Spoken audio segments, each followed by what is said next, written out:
അപ്പോൾ ഇന്ന് ഞാൻ വന്നിട്ടുള്ളത് മീൻ തലക്കറിയുടെ റെസിപ്പിയുമായിട്ടാണ്.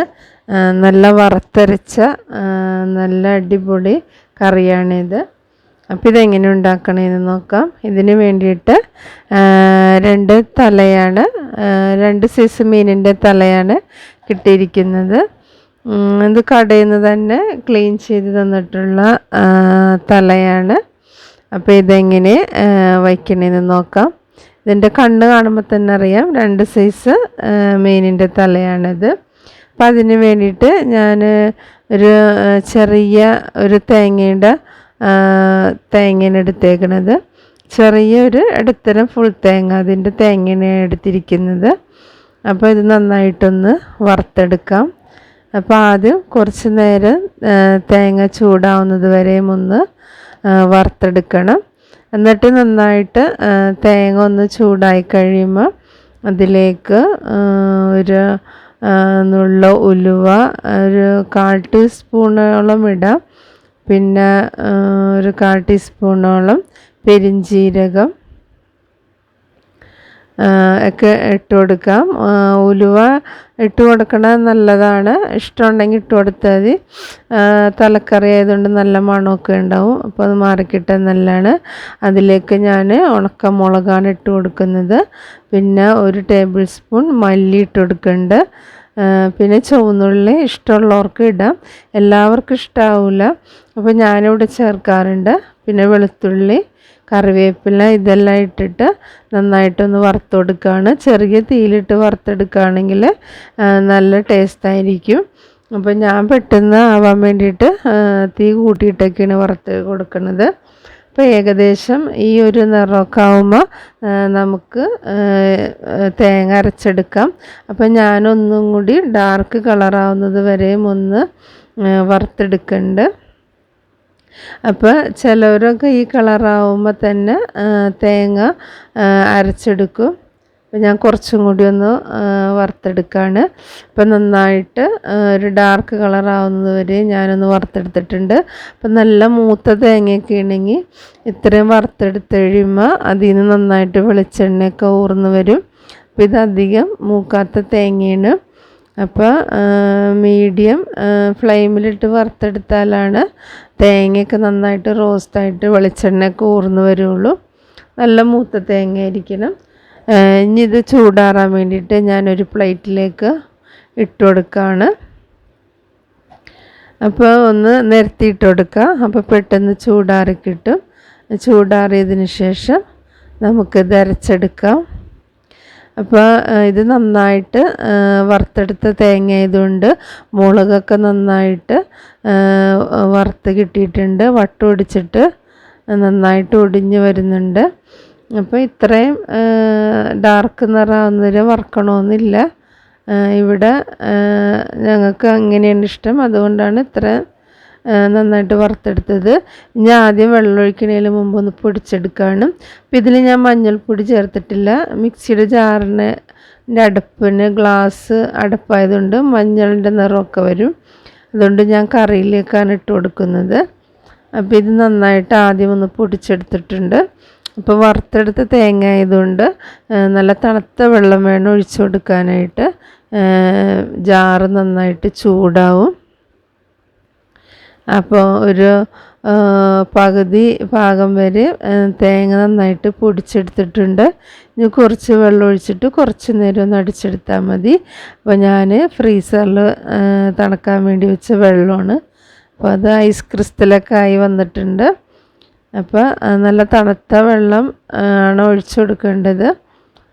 വറുത്ത തേങ്ങ ആകുമ്പോൾ പ്രത്യേകിച്ചും തണുത്ത വെള്ളം ഒഴിച്ചു കൊടുക്കണം, പെട്ടെന്ന് ജാറ് ചൂടാവും. അപ്പോൾ ഞാൻ കുറച്ച് വെള്ളം ഒഴിച്ചിട്ടൊന്ന് അരച്ചെടുക്കുകയാണ്. വറുത്തെടുത്ത് തേങ്ങ ആയതുകൊണ്ട് വെള്ളം പെട്ടെന്ന് വലിയും. അപ്പോൾ നമ്മൾ കുറച്ച് നേരം അരച്ചെടുത്തിട്ടൊന്ന് തുറന്ന് നോക്കാം. അപ്പോൾ വെള്ളം നന്നായിട്ടൊക്കെ ഒന്ന് വറ്റിയിട്ടുണ്ട്. അപ്പോൾ ഞാൻ കുറച്ച് വെള്ളം കൂടി ഒഴിച്ചൊന്ന് അരച്ചെടുക്കുകയാണ്. രണ്ടാമതൊന്ന് അരച്ചെടുത്തിട്ടുണ്ട്.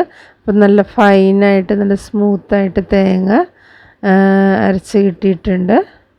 ഇനി നമുക്കിത് കറി വയ്ക്കാം. കറി വയ്ക്കുന്നത് എങ്ങനെയാണെന്ന് നോക്കാം. അപ്പോൾ ഞാനാദ്യം ഇതൊരു പാത്രത്തിലേക്ക് ഈ അരപ്പ് ഒഴിച്ചു കൊടുക്കുകയാണ്.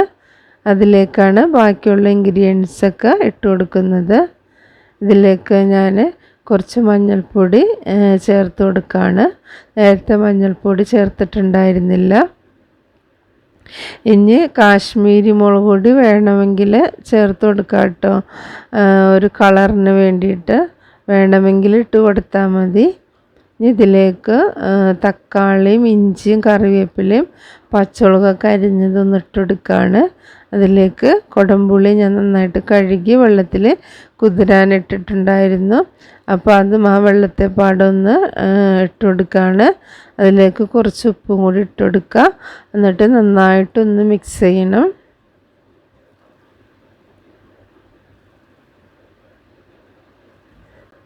ഈ മിക്സ് ചെയ്തതിന് ശേഷം ഒരു മൺകലത്തിൽ ഞാൻ തലയൊക്കെ കഴുകി വൃത്തിയാക്കി വെച്ചിട്ടുണ്ട്.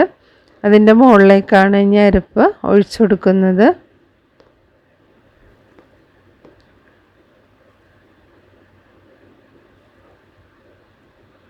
അപ്പോൾ അരപ്പ് നന്നായിട്ട് തിളച്ചതിന് ശേഷം തല ഇട്ട് കൊടുക്കാം. അല്ലെങ്കിൽ ഇതേപോലെ തലയുടെ മുകളിലേക്ക് ഈ അരപ്പൊക്കെ ഒഴിച്ചു കൊടുത്തിട്ട് നന്നായിട്ട് ഒന്ന് വേവിച്ചെടുക്കാം. അപ്പോൾ അരപ്പും തലയും കൂടി ഒരുമിച്ചിട്ടാലാണ് അതിൻ്റെ അകത്തേക്ക് ആ പുളി ഉപ്പൊക്കെ പിടിക്കുകയുള്ളൂ. ഇത് നുറുക്കിയിട്ട് വേണമെങ്കിൽ കറിയും വയ്ക്കാം. ഞാൻ 2 വിധത്തിലും വയ്ക്കാറുണ്ട്. ചില സമയങ്ങളിലൊക്കെ നുറുക്കിയിട്ട് വയ്ക്കും, അല്ലെങ്കിൽ ഇങ്ങനെയാണ് വയ്ക്കുന്നത്. അപ്പോൾ നന്നായിട്ടൊന്ന് തിളച്ച് വന്നിട്ടുണ്ട്. അപ്പോൾ നന്നായിട്ട് തിളച്ച് വരുന്നത് വരെ ഇതിൻ്റെ അടുപ്പ് ചെറുതായിട്ടൊന്ന് തുറന്ന് വെച്ചിട്ട് വേണം തിളപ്പിക്കാൻ, അല്ലെങ്കിൽ അരപ്പൊക്കെ തിളച്ചിട്ട് പുറത്തേക്ക് പോരും. തിളച്ച് കഴിഞ്ഞതിന് ശേഷം നമുക്ക് ഫുള്ളായിട്ട് മൂടി വെച്ചിട്ട് നമുക്ക് തിളപ്പിക്കാം. അപ്പോൾ ആദ്യം അരപ്പ് തിളച്ച് വരുമ്പോൾ എപ്പോഴും പാത്രം കലത്തിൻ്റെ ആ അടപ്പ് കുറച്ചൊന്ന് തുറന്ന് വയ്ക്കണം. അപ്പം ഞാൻ തലേക്കൊന്ന് മറിച്ചിട്ട് കൊടുക്കുകയാണ്. എല്ലാ വശത്തും നന്നായിട്ട് ഉപ്പും പുളിയും അരപ്പൊക്കെ പാകത്തിന് പിടിക്കാൻ വേണ്ടിയിട്ടൊന്ന് മറിച്ചിട്ട് കൊടുക്കുകയാണ്. അപ്പോൾ ഇനി ഇത് നന്നായിട്ട് തിളച്ച് ആ മീനിൻ്റെ ഒക്കെ നെയ്യൊക്കെ നന്നായിട്ട് തെളിഞ്ഞു വരുന്നത് വരെ നമുക്ക് ചെറിയ തീയിലിട്ടൊന്ന് വേവിച്ചെടുക്കാം. അപ്പോൾ നല്ല കളറ് വരികയും ചെയ്യും, മീനിൻ്റെ നെയ്യൊക്കെ നന്നായിട്ട് തെളിഞ്ഞ് വരികയും ചെയ്യും. അപ്പം ഞാൻ വീണ്ടും മൂടി വെച്ചിട്ട് ഒരു മീഡിയം ഫ്ലെയിമിലിട്ട് തിളപ്പിക്കുകയാണ്. അപ്പോൾ മീനൊക്കെ നന്നായിട്ട് വെന്ത് അതിൻ്റെ നെയ്യൊക്കെ തെളിഞ്ഞ് നല്ല റെഡ് കളറായിട്ട് വന്നിട്ടുണ്ട്. ഇനി നമുക്ക് ഇതിലേക്ക് വേണമെങ്കിൽ കുറച്ച് ചുവന്നുള്ളി ഒന്ന് വെളിച്ചെണ്ണയിലിട്ട് വറുത്ത് കോരിയിടാം.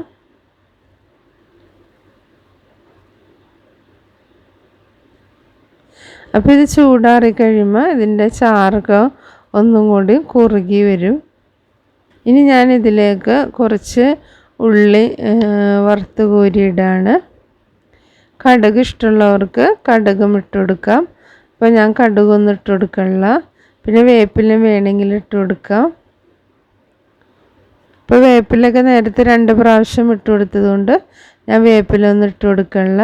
അപ്പോൾ ഏകദേശം ഒന്ന് മുരിഞ്ഞ് വരുമ്പോൾ കറിയുടെ മുകളിലേക്കൊന്ന് നമുക്കത് ഇട്ട് കൊടുക്കാം. അപ്പോൾ ഉള്ളിയൊക്കെ നന്നായിട്ട് മൂപ്പിച്ചൊഴിച്ചിട്ടുണ്ട് ഞാൻ.